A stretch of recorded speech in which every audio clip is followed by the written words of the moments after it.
Giving me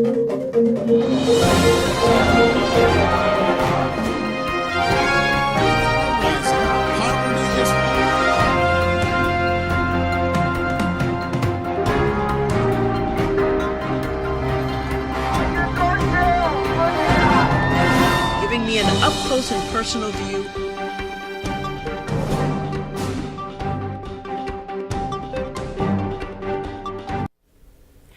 Hello, everyone, and welcome to the Joanne Powell Show. I am Joanne. We are coming to you from the World Center of Broadcast Media, WCOBM, Hollywood. Thank you for joining us. There's a lot going on in the news today. We have just found out that former President George W. Bush and his wife, Barbara Bush, have been taken to the hospital with pneumonia. That is pretty much all we know at this point. We definitely want to send out our thoughts and prayers to the Bush family. And just recently, President Obama has just wrapped up his farewell and his final news conference with the White House press corps. Obama basically was doing this as a way to acknowledge the significance of the press corps in American democracy and the fact that it's very important to have the freedom of the press.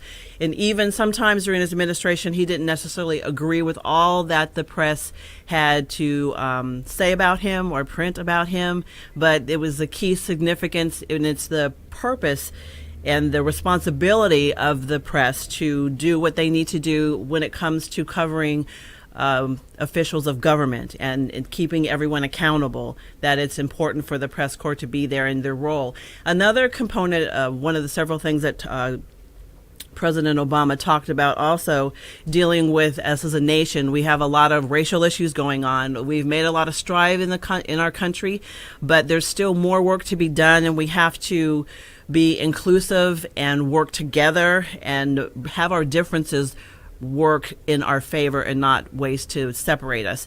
And when it comes to our voting in this country, democracies are supposed to make voting easy, but for some reason in this country we have a big problem when it comes to voting, and it seems we're making things more difficult for people to get to the polls versus more convenient, and that's something that he would like to see worked on moving forward as we head into this new administration, and that specifically deals with the Voting Rights Act. So that's a little bit about what's happening. It's been going on, within the last hour. Things are happening and working very quickly, and we only have 2 days away before President-elect Trump will actually be sworn into office. But there is a growing number of members of Congress who are boycotting the inauguration.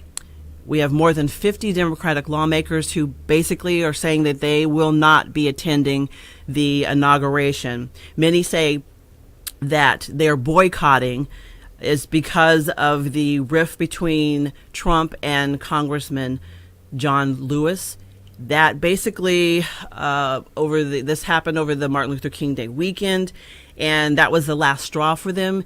This is something that's unprecedented also, because usually lawmakers do not boycott an inauguration because of political issues, but that's something that is happening, and we are headed in that direction. Let's take a look and listen. It started when Congressman John Lewis criticized Donald Trump. Lewis questioned Trump's legitimacy as our nation's next president and said he planned on boycotting Trump's inauguration.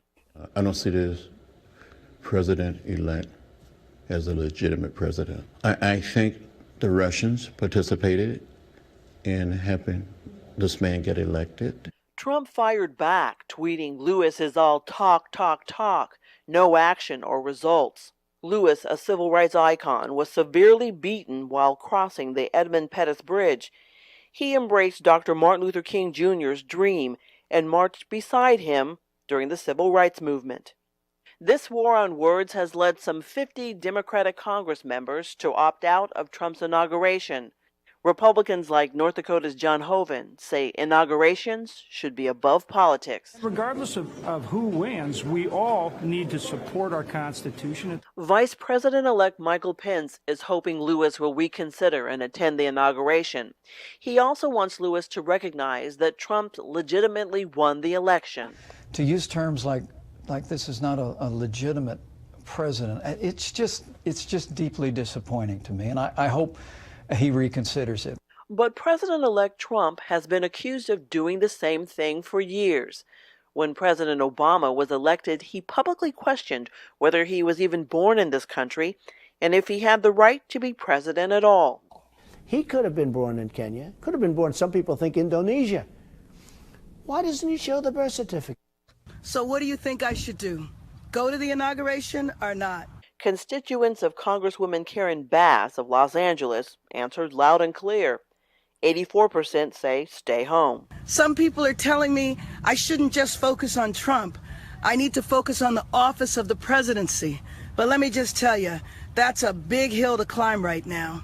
A big hill indeed, as many look to find common ground in what some characterize as a very divided versus United States of America. This boycott comes when actually President-elect Donald Trump has his lowest approval rating. Actually, it's the lowest of any modern-day president going into a new term. And on the other side, for President Obama, actually, he's leaving the office at a very high approval rating. It's actually 60% for President Obama. The several polls out now show that Trump, with an average of 41% of Americans support approving that of Trump's transition, and 52% don't think that he's doing a good job during the this transition. And of course, as one would expect, Trump has pushed back on Twitter, and he said this: the same people who did the polling on the election polls and were so wrong, and now doing approval rating polls, they are rigged and just like before. So that's something that's not terribly out of his character, as we know from the story that we just did and a lot of things prior to that. He uses Twitter as a way to communicate with the American people. So moving forward, we'll see what happens. And of course, the inauguration, there will be very tight security on what is taking place there. Well, joining me now via the telephone is Preston Foster. He is associate professor and a director of public policy program at Oakwood University. I'd like to thank you for joining me today. Well, let's just jump right in there. What are your thoughts about this kind of unprecedented boycott of so many members of Congress who are not going to show up because of the rift between President-elect Trump and civil rights icon, civil rights leader and icon, Congressman John Lewis? Well, candidly, Joanne, I know I'm supposed to be objective and rational, etc. But for me, personally, talking about John Lewis the way that President-elect Trump did is, for me, the last straw. It's indicative of either his ignorance or his conscious hostility towards the black community. Because for many of us, especially those of kind of my age, children of the dream, people who were alive during the civil rights era, who came of age during its wake and benefited most from it. John Lewis is not only an icon, but he's a saint. And to speak about him specifically the way Mr. Trump did, to say that he's all talk and no action, literally discounts everything he did, including being bashed over the head at a police riot at the Edmund Pettus Bridge in 1965. Yes. So for many African Americans and for many white Americans and others who are both conscious and sympathetic with the civil rights struggle, what was said about Representative Lewis is just unconscionable. But the kind of thing that we have learned to expect from Mr. Trump, which says to us going into an administration headed by Jeff Sessions and Mike Pence at the point of the spear, that their intentions for this community are not good. Because I know he was saying, give him, everybody's saying give him a chance, and that's what he was telling the American people during the election. We are going to have to take a quick break. We'll continue our discussion when we come back. You're watching the Joanne Powell Show. If you are an adult that began college and has not finished your college degree, let me put it to you straight. If your lifestyle and your standard of living is not becoming to you, then you should be coming to us, Oakwood University LEAP program. We are the fast, flexible adult degree completion program for the busy adult, like you. Register today. Go to oakwoodleap.com or call 256-726-7098. It's time to leap. For years, people have trusted McKay's Family Mortuary. We're part of your community and we'll take care of the details. We offer a variety of memorial services, including sea scattering and cremation. According to the Federal Trade Commission, the average funeral cost is over $9,000. We have complete funeral chapel service starting at only $31.25, casket included. Direct cremation starting at only $9.95. Visit one of our 5 locations and meet our caring and diverse staff. McKay Family Mortuary. Let us be the shoulder to lean on. Thanks to Oakwood University and the LEAP program, I have now a college degree. So to the Spanish-speaking members of this community who feel that the LEAP program is something you should consider, I would say, ánimo a la universidad. Considere el programa LEAP de Oakwood University. Go to oakwoodleap.com or call 256-726-7098. Seize the Day Scuba for your best scuba experience above and below the sea. You'll find friendly staff, experienced PADI certified instructors, and state-of-the-art scuba equipment and gear. Join our dive club and we'll help you plan memorable scuba excursions. Immerse yourself.